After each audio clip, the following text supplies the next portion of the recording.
mayroong hustisya. Huwag niyong isipin na walang hustisya. Not everything in life, as a matter of fact, this is the truth.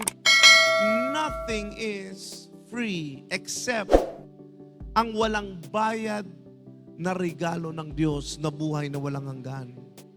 But I want you to know, justice is not justice if it's not exact. There must be justice. 2 Peter chapter 2, verse 4 to 7. Don't worry, we're out of here at 10. No? Maikli lang ang ating service sapagkat kung ang Diyos ay hindi nagpatawad sa mga anghel ng mga kasala ang mga yaon, kundi sila'y binulid sa impyerno at kinulong sa mga hukay ng kadiliman upang ilaan sa paghuhukom. At ang dating sanlibutan na hindi pinatawad, dadapat iningatan si Noe sa tagapangaral ng katwiran na kasama ng ibang 7 pa.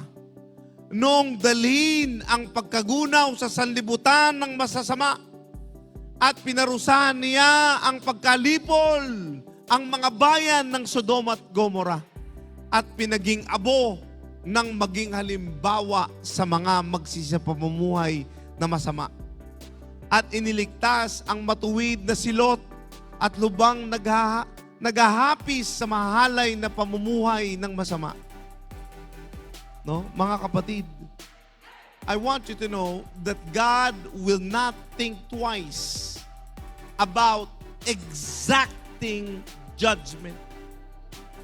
I want you to know there was a time in the time of Noah that 99.9% of mankind was destroyed. They did not die of anything else. They died. Nilunod sila ng Panginoon. That is the judgment of God.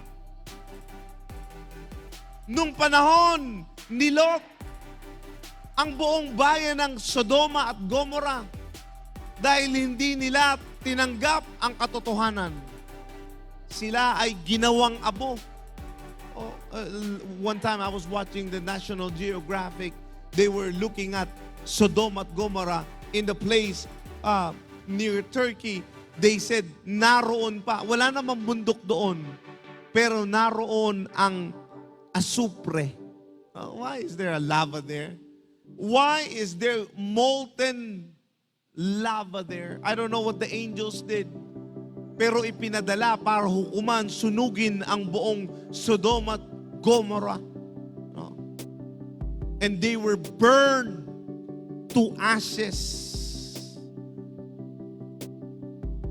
God is a God of justice.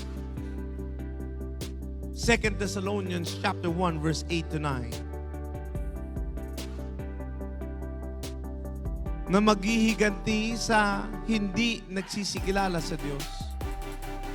At sa kanila na hindi nagsitalima sa ebanghelyo ng ating Panginoong Hesus, na siyang tatanggap ng kaparusahan na walang hanggang kapahamakang mula sa harapan ng Panginoon at mula sa kaluwalhatian ng kanyang kapangyarihan.